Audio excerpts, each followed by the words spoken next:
or not, but Helen Keller wasn't real. Yeah, and Republican Senator Ted Cruz is actually the Zodiac Killer.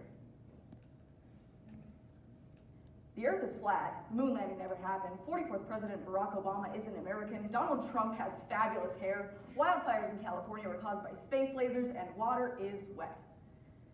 Now, if you haven't already noticed, these are all wild claims that people have made on the internet. According to a study done by 3 MIT scholars, on Twitter, false news stories are retweeted 70% more than true stories. In addition, false news reaches 1,500 people 6 times faster than factual information. Today, I would like to discuss the dangers of the internet and inform you on why it is crucial that you do your research and not trust everything you see. We will do this by first diving into the wormhole that is fake news, then crawling to the darkest corners of the internet to examine conspiracy theories, and finally, we will take a look inside of ourselves and evaluate how we could be a part of the problem.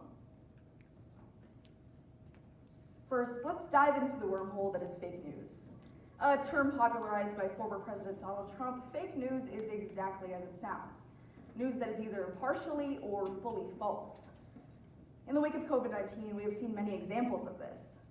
In an article from the U.S. National Library of Medicine, public figures have played a key role in the spread of misinformation regarding COVID. While they can only take responsibility for 20% of the creation of such content, they hold 69% of the engagement with such stories. Actual presidents of countries have discussed the safe injection of disinfectants and have even gone as far as denying the pandemic. I mean, you're probably sitting there thinking, but how can anyone believe something like this? The fact is, people do, and people have died from this misinformation. The US saw a great uptick in poison control calls after Donald Trump's comment about injecting disinfectants. In January through March of 2020, calls related to exposure to cleaters and disinfectants increased by 20.4%. Public figures are not alone in this, however. Individuals on social media have also played a role. People with no medical background have posted wild claims on Facebook, Instagram, and Twitter claiming cures for COVID-19 and vaccine misinformation. Fake news is one of the most dangerous things we have seen come out of the internet to date. Society's connection and undying trust to everything it sees has led to broken families, division, destruction, and political polarization. Next, let's crawl to the darkest corners of the internet and examine conspiracy theories. The term itself, conspiracy theory, is quite broad and can span from anything from the silly theories that I listed earlier to Wayfair trafficking children and Pizzagate. According to Time, Pizzagate was a theory that Hillary and Bill Clinton used the Comet Ping Pong Pizza restaurant in Washington, D.C. for kidnapping and trafficking children. This theory sprung about after the owner of the restaurant was mentioned in an email by a Clinton campaign chairman after he was possibly going to organize a fundraiser for the Clinton campaign. Extremists soon caught wind of this and used letters to Clinton, photos of children on the owner's social media, and basement construction as proof of this so-called illegal activity. They also claimed that words like pizza and cheese were code words to describe the illegal activity that was happening.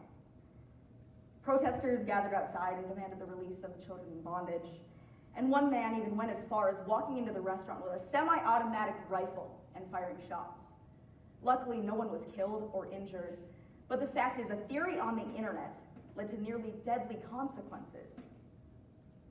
While many conspiracy theories can be quite outlandish, some can seem quite believable, which can cause much harm. We saw this recently with all the theories surrounding the validity of the 2020 election. This caused millions to storm the United States Capitol, endangering the lives of the congressmen and women inside. This is why it's imperative that you all research topics extensively from multiple angles to make sure that you're not protesting towards a cause that doesn't even exist. How stupid would you feel to protest towards something that wasn't even real or true to begin with? Lastly, let's look into ourselves and evaluate how we could be a part of the problem. According to Britannica, confirmation bias is individuals' tendency to look for information that is consistent with their existing beliefs. In other words, we all tend to look for information that proves us right and everyone who disagrees with us wrong. We also tend to ignore those who present us with factual information just because we genuinely believe that we are right.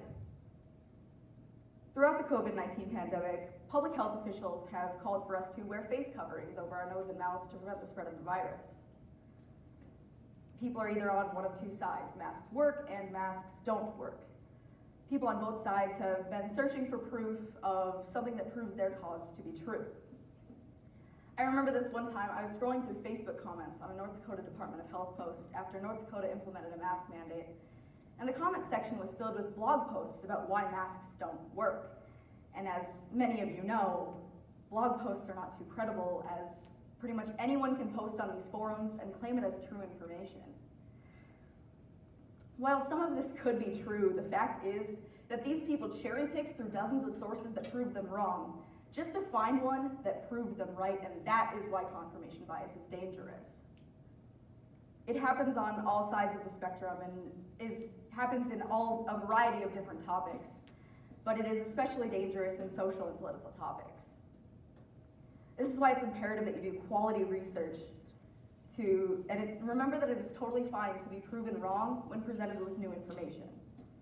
I don't know about you, but I'd rather base my opinions off of facts than have facts based off of opinions.